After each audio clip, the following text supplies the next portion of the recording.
നമസ്കാരം. ഭർത്താവിൻ്റെ പീഡനങ്ങളെ തുടർന്ന് വീട് വിട്ടു പോവുകയും ഒടുവിൽ ഏറ്റുമാനൂരിൽ വെച്ച് ട്രെയിനിന് മുന്നിലേക്ക് ചാടി ആത്മഹത്യ ചെയ്ത ഷൈനിയുടെയും അലീനയുടെയും ഇവാനയുടെയും മൃതദേഹങ്ങൾ ചുങ്കം പള്ളിയിൽ സംസ്കരിച്ചു. ഈ സംസ്കാര ചടങ്ങിൽ നിരവധി പേരാണ് അന്ത്യാഞ്ജലി അർപ്പിക്കുവാനായി എത്തിയത്.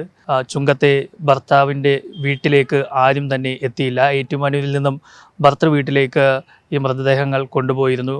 നോബിയുടെ ഇത്തരം ക്രൂരമായ കാര്യങ്ങൾ തിരിച്ചറിഞ്ഞ നാട്ടുകാർ ആരും തന്നെ അവരുടെ വീട്ടിലേക്ക് പോകില്ല എന്ന് ശപഥം ചെയ്തിരുന്നു.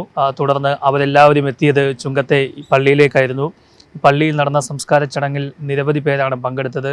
എല്ലാവരും വളരെ വിങ്ങലോടുകൂടി തന്നെയാണ് ആ മൃതദേഹങ്ങൾ കാണുവാനായി എത്തിയത്. ആ കൊച്ചു കുഞ്ഞുങ്ങൾ എന്ത് പിഴച്ചു, അവരെ കൂടി എന്തിനാണ് ഈ മരണത്തിലേക്ക് തള്ളിവിട്ടത് എന്നൊക്കെ ചോദിച്ചുകൊണ്ടായിരുന്നു പലരും അവിടെ നിന്ന് വിങ്ങിപ്പൊട്ടിയത്. പലരും നോബിയുടെ ഇത്തരം കൊടിയ പീഡനത്തിനെതിരെ വലിയ രോഷമുയർത്തുകയും ഒക്കെ ചെയ്തു. കൂടാതെ ഈ നോബിയുടെ സഹോദരനായ ബോബി എന്ന അച്ഛനെതിരെയും വലിയ രീതിയിൽ ആളുകൾ പ്രതികരിച്ചിരുന്നു. വലിയ പ്രതിഷേധമാണ് ചുങ്കത്ത് അലയടിക്കുന്നത്. എന്തിനാണ് ഇവരെ ഇവിടേക്ക് കൊണ്ടുവന്നത് എന്നടക്കമുള്ള ചോദ്യങ്ങളൊക്കെ ചോദിക്കുന്നുണ്ടായിരുന്നു. ഏറ്റുമാനൂരിലെ പള്ളിയിൽ അടക്കിക്കൂടെ എന്നൊക്കെ ചോദിച്ചു. പക്ഷേ ഈ നോബിയുടെയും ഷൈനിയുടെയും 2 മക്കൾ അലീനയും ഇവാനയും മാത്രമല്ല, എഡ്വിൻ എന്ന ഒരു മകൻ കൂടിയുണ്ട്. 9ാം ക്ലാസ്സിലാണ് പഠിക്കുന്നത്. ആ കുട്ടിയുടെ ഒരു ആവശ്യപ്രകാരമാണ് ചുങ്കത്തെ ഇടവകയിലേക്ക് ഈ മൃതദേഹങ്ങൾ കൊണ്ടുവരണമെന്ന് പറഞ്ഞ് ഇവിടേക്ക് എത്തിച്ചത്. അങ്ങനെയാണ് ഉച്ചയ്ക്ക് 1 മണിയോടുകൂടി തന്നെ ചുങ്കത്തെ നോബിയുടെ വീട്ടിലേക്ക് ഈ ഭൗതിക ശരീരങ്ങൾ എത്തിച്ചു. ഈ സംസ്കാര ചടങ്ങിൽ ഈ ഭർത്താവായ ബോബിയുടെ മാതാപിതാക്കളോ ഒന്നും തന്നെ പങ്കെടുത്തില്ല. അവരാരും തന്നെ ഇവിടേക്ക് എത്തിയിരുന്നില്ല. ഷൈനിയുടെ ബന്ധുക്കളാണ് ഇവിടെ ഉണ്ടായിരുന്നത്. എഡ്വിനെ ചേർത്ത് പിടിച്ചതും ഷൈനിയുടെ ബന്ധുക്കളാണ്. എഡ്വിൻ പലവട്ടം അമ്മയുടെ മൃതശരീരത്തിലേക്ക് വീണ് കിടന്ന് കരയുന്നുണ്ടായിരുന്നു. അമ്മേ എന്ന് ഉറക്കെ നിലവിളിച്ചുകൊണ്ട് അവൻ പൊട്ടിക്കരയുന്നുണ്ടായിരുന്നു. അതുപോലെ തന്നെ അനിയത്തിമാരുടെ ഭൗതിക ശരീരങ്ങളിലും ഇതുപോലെ തന്നെ നോക്കി ഉമ്മ വയ്ക്കുകയും ഒക്കെ ചെയ്യുന്നുണ്ടായിരുന്നു. വലിയ വിഷമത്തോടു കൂടി തന്നെയാണ് എഡ്വിൻ നിന്നത്. എഡ്വിൻ ഇപ്പോൾ വലിയ നഷ്ടബോധം തോന്നുന്നുണ്ട് എന്നാണ് നമുക്ക് ആ കാഴ്ചകളിൽ നിന്നും മനസ്സിലാകുന്നത്. താനും കൂടി ഇതിൽ ഉൾപ്പെട്ടിട്ടാണല്ലോ തൻ്റെ അമ്മയും സഹോദരങ്ങളും ഇങ്ങനെയായി പോയത് എന്നുള്ള ഒരു ചിന്തയും അവൻ്റെ മനസ്സിൽ ഉള്ളതായിട്ടാണ് നമുക്ക് ആ കാഴ്ചയിൽ നിന്നും മനസ്സിലാക്കാൻ കഴിയുന്നത്. എന്തായാലും നമുക്ക് ആ സംസ്കാര ചടങ്ങുകൾ കൂടി ഒന്ന് കാണാം.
5 മണിയോടുകൂടി തന്നെ ഭൗതിക ശരീരങ്ങൾ കല്ലറയിലേക്ക് ഇറക്കി സംസ്കാര ചടങ്ങുകൾ പൂർത്തിയാക്കി.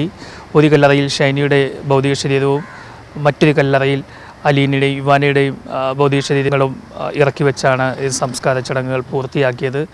എല്ലാവരും വലിയ വിഷമത്തിൽ തന്നെയായിരുന്നു. കണ്ണീരടക്കിയാണ് പലരും അവിടെ നിന്നത്. പലരും വിതുമ്പുന്നുണ്ടായിരുന്നു. ആർക്കും സഹിക്കാൻ പറ്റാത്ത ഒരു കാഴ്ചയായിരുന്നു ഇന്ന് ചുങ്കം പള്ളിയിൽ നടന്നത്.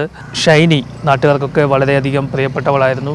ഷൈനിയുടെ വിയോഗവും ആളുകളൊക്കെ ഏറെ ഞെട്ടലോടെയും ഏറെ വിഷമത്തോടു കൂടിയും തന്നെയുമാണ് കണ്ടത്. തൊടുപുഴയിൽ നിന്നും അഭിശങ്കറിനൊപ്പം ആർ പിയൂഷ്, മറുനാടൻ TV.